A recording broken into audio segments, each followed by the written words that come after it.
I referenced a few minutes ago in our conversation with Ruth Pierce that, of course, a lot of the volunteers who are working on a lot of the projects in the community are doing it through churches, and which is not unusual. It's been the mission of most churches, obviously. And yet, there are people out there who would like to take it away, that responsibility away from, I guess, people of faith. I got a quick story I want to share with you about that in just a minute. Couple, actually. And it just shows you the changes in our culture over the last 50 years as, well, we become much more secular. Some people would say much more pagan. Probably they're not synonymous, but you could probably find some commonality between those two words. But I wanted to remind you about our friends as well at Mount Harrison Audiology in Rupert, because if you're having difficulty hearing the show, obviously, especially in radio, we need you to have your hearing in tip-top shape. You need to get in touch with the folks out there. Dr. Pickup is wonderful, and we'll work with you and perhaps come up with something that will allow you to improve that hearing greatly. And here's a couple of reasons why you need to do that. If you're like most people, you're used to thinking of hearing as something that happens in your ears. In fact, it's what's between your ears that counts. The brain is where sound becomes information, and your brain has to work hard to make this happen. When the sound signals from your ears are compromised, your brain has to work even harder to fill in those gaps. This extra effort can take its toll. Don't let your brain down. Take care of your hearing with the help of Mount Harrison Audiology. You can call and schedule an appointment. The number 208-312-0957. That's 208-312-0957. She also has a website, montharrisonaudiology.com. This is from a story I happened to see yesterday, and I didn't get time to mention it. There is a professor at Harvard University. He's a law professor. His name is Mark Tushnet. And I saw this at Daily Signal, and I was just shook my head when I read it. Tushnet blames what he calls the culture wars on conservatives, and he says liberals should now make conservatives pay, but especially he's pointing at conservative Christians.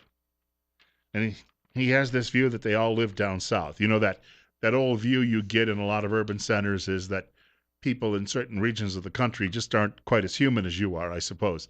The writer says it seems hard to envision how conservatives could have declared a unilateral ceasefire when they weren't the ones firing in the first place. Liberals aggressively, the writer says, sought in the courts an unlimited abortion license, a redefinition of marriage, and now for transgender bathroom policies throughout the nation. Now, Americans may be okay with number one and number two. You know, you do have some Americans who say it's not my responsibility to tell a woman what to do. I beg to differ with that because I think we're still dealing with a human being. But that, again, is, I realize, not necessarily that some people may not be fully in agreement with that. And number two, a redefinition of marriage. Look, the Constitution doesn't say anything about who can get married and who can't.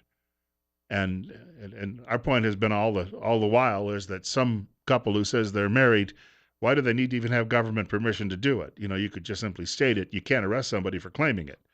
But when it comes to number three, this is where I've said earlier, this transgender bathroom thing is getting a little out of hand. And I think a lot of people who've supported some of these other things can't support number three. Tushnet explains his unwillingness to respect the rights of the losers. Trying to be nice to the losers didn't work well after the Civil War nor after Brown. And he went on to say that, we treated Germany and Japan harshly, and we treated the South harshly after the Civil War.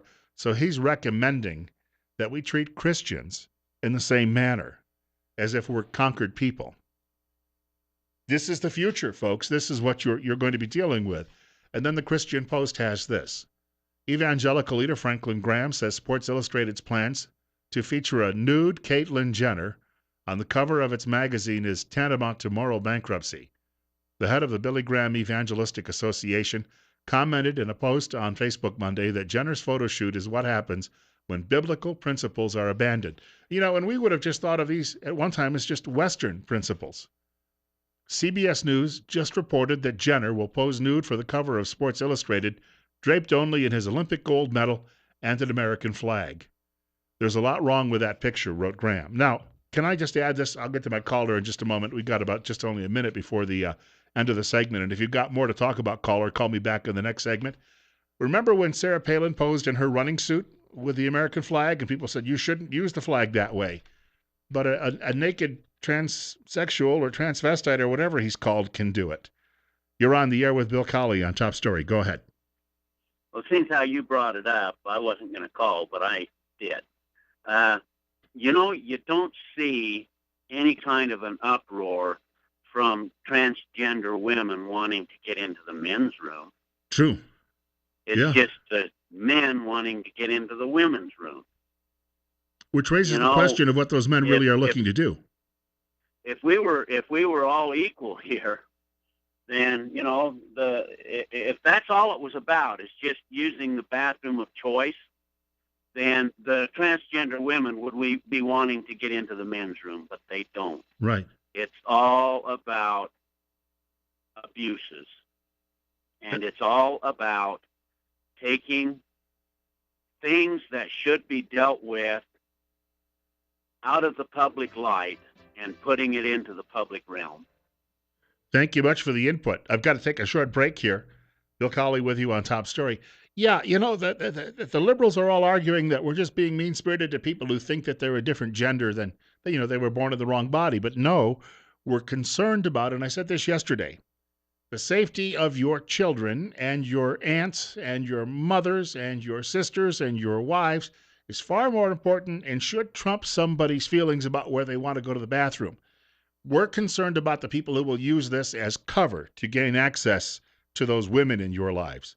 More on this coming up in a moment.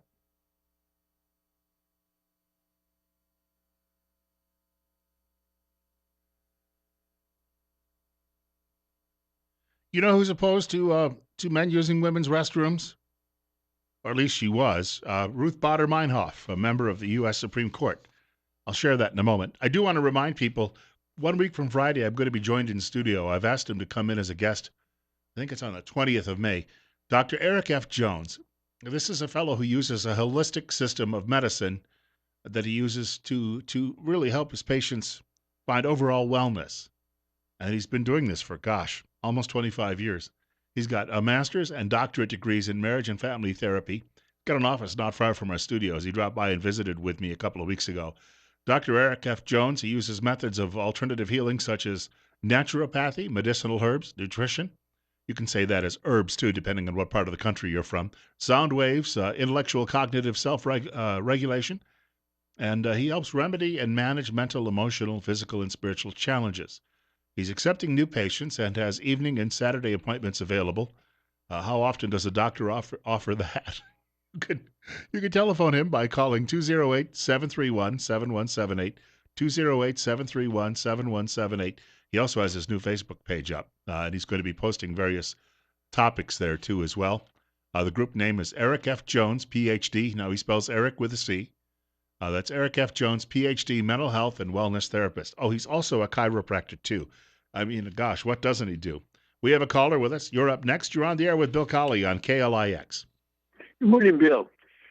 Last week, there was a story, I think it was out of Texas, of a young pervert boy who stuck a camera over or under the partition. Yeah, in fact, I shared a story out of the Fox TV station in Dallas-Fort Worth about that on the air. Yeah, so that's just emboldening these kind of things. So if we want to protect our women, our daughters, cost should not be prohibitive. Single-use bathrooms, put a lock on it, keep them out. Wasn't that at a Target store too, as well, that took place? I believe it did, right? It was at a Target store. I think we had that story on the air, and again, he didn't have any qualms about going in, and no one stopped him because the store says it's okay. I think a lot of people at Target are wondering where all the shoppers have gone. It's 9:36. Bill Colley this morning on Top Story on News Radio 1310, KLIX, and newsradio1310.com. And you're up next. You're on air. Bill, I think everybody went around it, but I haven't heard anybody really say, what about the girls that are brought up to be very modest and everything else and end up being exposed to this? What does it do to them? What if you have people who are here from traditional cultures such as maybe Hindu or Islam, and all of a sudden they're told they have to share the restrooms? What do you think is going to happen in their households? Yeah, I mean, nobody talks about that. You're taking away somebody else's rights that have the majority for a minority for the wrong reasons. I don't believe their reasoning at all, because I think the harm overall is greater than telling someone you were born with something, so you need to go to that bathroom. Well, and again, that's where liberals, it's all about want, want, want. It's not that no one's thinking about the consequences. It's want, want, want. And like a child that wants, wants, wants when it's in the store. I saw this yesterday. I happened to be in a store, and the people in the next aisle, their child was trying to grab at something, and when they said no, the child started screaming and yelling. That's what we're dealing with. You're up next. You're on the air with Bill Colley on Top Story. I was just thinking, if these transgender people really were identifying as women, wouldn't they be able to understand the women's point of view on this, Yeah. not wanting a man in there? So, I mean, you got to question whether or not they're really female wanting to go in there. I mean, if they're truly female, they would understand the woman's point of view and not want to go in there because they'd be considerate of the other females. Yeah. So, to just throw it back at their face, are you truly a female if you're not willing to consider the female's point of view and the female's feelings? You're an inconsiderate prick male. That's what you are. You're not really a female. Thank you much for the call, sir. And you're up next. You're on the air on KLIX. Okay, so my question, I've heard a long time ago, it's actually pretty good, that no one has the right to not be offended constitutionally, but we do have a right to protect our children. So whose rights are trumping whose here? The people that don't want to be offended, they think they have some kind of special rights, and they don't. They're equal. Regardless of what they think, they're equal to us. And they don't deserve anything more. And they're not entitled to anything more. Maybe that's a better way to put it. I'm not endorsing it, but the first dad, thank you for the call, the first dad that beats the living tar out of one of these fellows is going to be a national hero. Coming up on our break in just a moment, I'll share this quickly. Daily Caller has this. Liberal Supreme Court Justice Ruth Bader Ginsburg wrote in a 1975 essay that a ban on sex discrimination does not require unisex restrooms. In light of the North Carolina transgender bathroom bill debate, Ginsburg's comments are especially critical. In an article in the Washington Post way back in 1975, she wrote to dispel the fear that the Equal Rights Act would require unisex restrooms in public places. According to Ginsburg, emphatically not so. The now Supreme Court Justice continued, separate places to disrobe, sleep, perform personal body functions are permitted, in some situations required by regard for individual privacy. You wonder, 40-some years later, how Bader-Meinhof feels about that. Well, which way is the wind blowing? Of course, some of her colleagues on the court don't know if they're men or women either. Got more on this subject coming up in just a few minutes. I hope you can stick around. We've got 49 at 9:40. And again, no one is saying, is trying to be mean to you because, you think you were born a man born in a woman's body or vice versa. What we've been talking about this morning is the safety of other people, and it trumps your need. Your want is a better way to put that, as I said earlier. 9:44. Bill Colley with you on Top Story on News Radio 1310, KLIX, newsradio1310.com. All of the people out there in the psychiatric world, too, now who say, this is a legitimate, that some people obviously were born in the wrong body. No, they're just bowing to the PC police and the pressure that has been applied to them. There is no gene that says that you think you're a woman when you're a man, vice versa. There is no gay gene. These are all choices people have made at some point in their lives. There's something that has happened to them at some point where maybe they liked they like to dress better than they like to a pair of pants. And you cannot find a reason. There's nothing in their DNA that shows you that this is who they are. So scientifically, you can't back it up. 9:45. Bill Colley with you on Top Story. And if you bring that up and you try to make that point, that obvious point, they say the science is settled when it comes to global warming. But when it comes to your human body and you say, well, look, here's the blueprint. There's nothing here that says this is why they're like this. Oh, you can't say that. That's going to hurt their feelings. You should be fired, and you should be forced to go live in a cave and never be seen again because you made them feel bad about themselves. 9:45. Bill Colley with you on Top Story on News Radio 1310, KLIX and newsradio1310.com. 736-0300, 736-0300. You're on the air with Bill Colley on Top Story. Go ahead. Good morning, sir. I'm not that old, and we used to call these acts disgusting and reprehensible. These liberals love these third world countries so much. Let's send some of these transvestites to Cuba, et cetera, Venezuela, and see how they're treated. Not This well. is just disgusting. Hey, thank you for the telephone call. I had a boss. We worked in Southern Delaware years ago, and Rehoboth Beach, Delaware, which was our city of license, is like San Francisco East. It is overrun with people of these types of lifestyles, and we were told tread lightly on the air about it, and of course I didn't, which put a target on me for the whole time I was there, the whole 7 years. But our general manager, great guy named Jack Renault, Jack was close to 70 years old. He'd grown up in a small town in Maine. He'd served in the U.S. Army and, tough as nails, and he got out and got into the radio business and ended up working first on air and then in sales and then in management. And I was talking to Jack one day about some of these people giving us a hard time, especially me, and no one else was around in the room. And Jack says, moral degenerates. His generation, he lived amongst them. And when he was out in public, he was always polite and he treated people well. But by gosh, and then one time on the air, and I mentioned something about an abomination against the Lord, and I was quoting my grandmother who was quoting the Bible. And a few days later, some woman in comfortable shoes calls me on the air and says, wow, you said this is an abomination, and I think you should be held to task. And I said, well, I'm quoting a grandmother of mine who's no longer with us, who was quoting something called the Bible. And then some fellow called up and he said, well, Mr. Colley, you need to know that that's simply wrong, and we need to get rid of that then. I said, what, you're talking about the Bible? And he said, yes. So I flipped open, I happen to have a Bible with me in the studio, and I flipped it right open to Romans, and I started reading to him from Romans. Click. That was the end of that.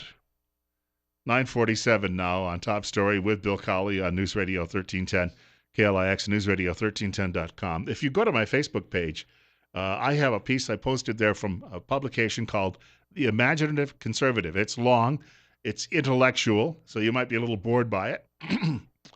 But I posted it this morning, and it's all about how political correctness has been such a cultural, it's destroyed the nation that we live in. And the guy goes into some in-depth discussions about who's behind this and why they've tried to pull this on us in the Western world, and the whole notion that you've got to control people and they can't say this or they can't say that. And I've got to tell you, he makes a few wonderful points, and he uses some arguments too that are probably better than mine because he's coming from an academic perspective. It's called, and this is the headline. I've got it right here in front of me. Do Americans still share a common political life? His name is Ryan Schinkel. And like I say, a lot of it is, when you're reading it, it might be it was even a little over my head at some points. This is one of these guys who is a strict academic, but this is he's quoting a couple of books that he's read in seeing things politically, and he says the author calls political correctness, quote, a discipline of speech that attempts to respond to the current malaise of the representative regime, unquote. Consider the European Union. While the EU ignores disunity among European nations and unassimilated immigrants, political correctness mutes political speech when representation and its preconditions are abolished. And he says it's now divided us, the elites who promote this stuff, and they tell us this is the way it is.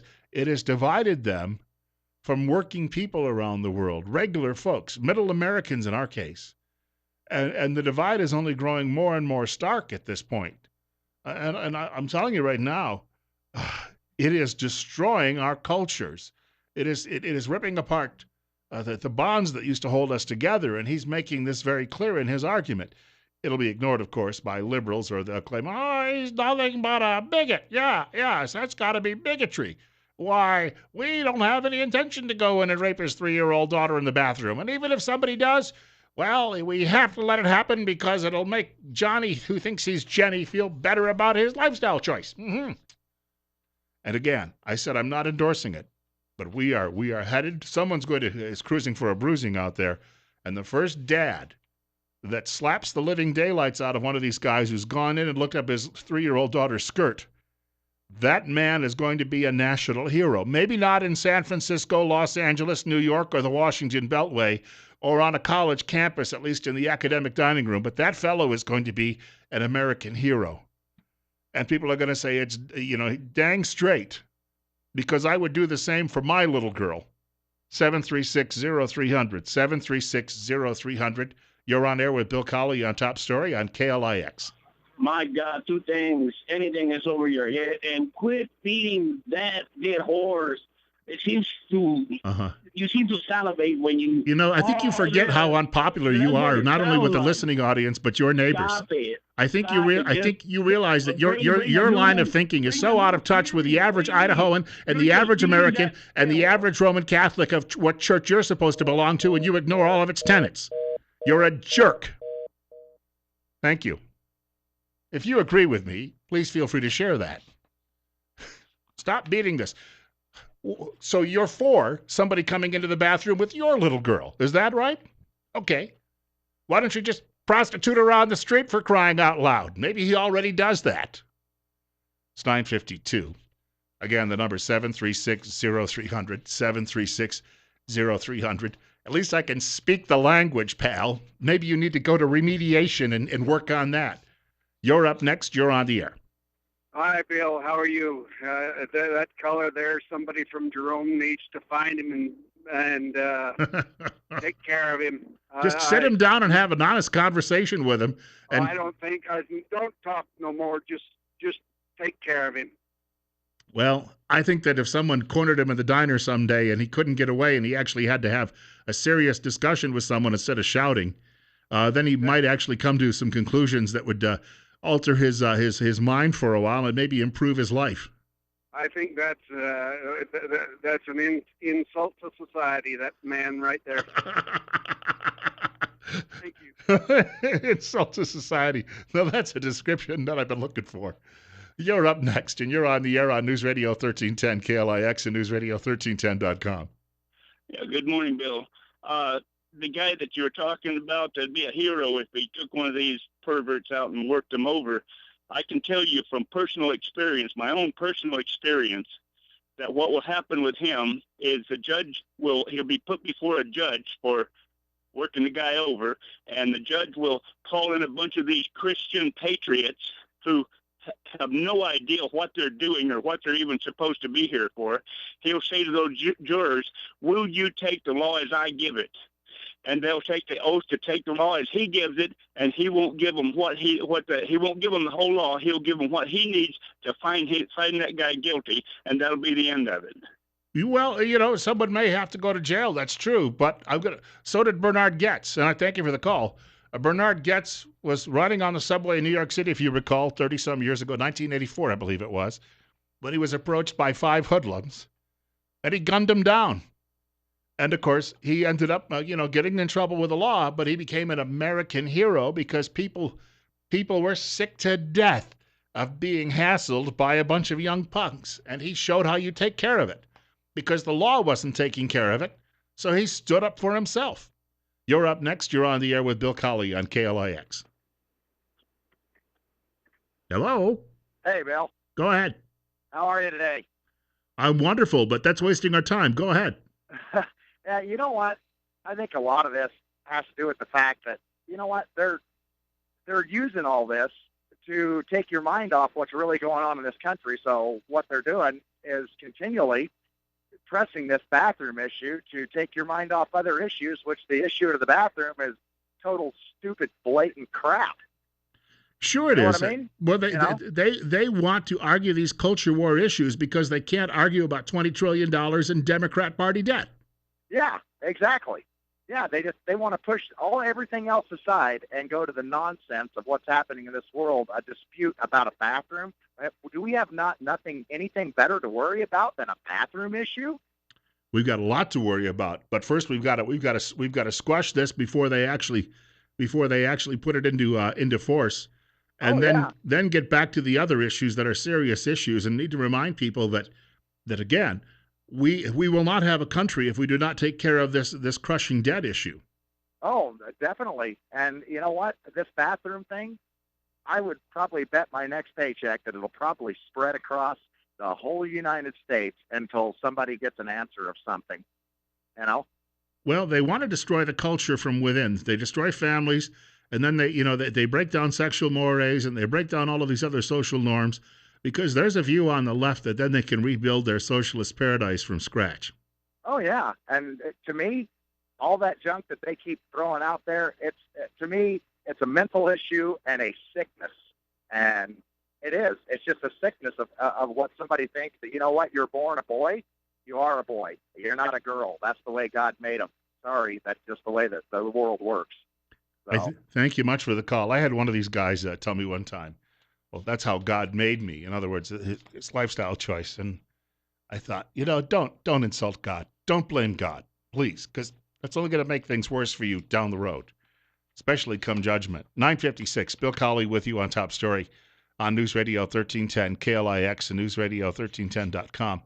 You talk about that crushing debt issue, and of course people say, well, Republicans are responsible for it too, because George W. Bush fought expensive wars, and we should have just surrendered to Osama bin Laden, and the world would be a better place today. And then we should not have gone and fought Saddam Hussein. Well, I know people are still arguing that one. But you know what? If you go into a new neighborhood, you go hit the bully in the nose first. And then everyone else falls into line. And believe me, everybody else in that part of the world is petrified of what we could throw at them, or what we used to throw at them. We don't do it under this current administration. And speaking of this current administration, he has doubled the debt. And under 8 years, he has doubled the debt. This is a sickening display of socialism at work. But this is all by design. And again, they can bankrupt the country morally. They can bankrupt the country literally. That's been the goal all along. Bill Colley with you this morning, wrapping things up. God willing, if the creek don't rise, I'll have an opportunity to do this all over again tomorrow. Even our liberal jerk caller can't, he's like the moth. You turn on a light outside at night and the moth keeps flying around the light. Or a flame. And the moth can't resist the light. The truth is the light. And ultimately, these people, if you shine it long enough, they'll start to come around. We don't have to go around smacking them aside the head. You just keep bringing it forward every day, day after day after day. It's a bit like Stephen Hartkin said to us yesterday. When he got into the newspaper business, he was a liberal, left-of-center guy. But over the years, as he got older and had a better look at the world and everything else involved with it, he had a revelation, and he ended up becoming a right-of-center guy. It happens, trust me. We just have to be patient with the numbskulls out there who sometimes are listening to the program. 9:58. God willing, if the creek don't rise, they'll allow me to do this all over again tomorrow morning. We're going to be joined by the sheriff of Jerome County just after 9 o'clock news tomorrow, Doug McFall. Looking forward to that. And of course, Rush Limbaugh will be along today following the news from Fox at 10 o'clock. That's in just a few minutes. Hey, have a great one.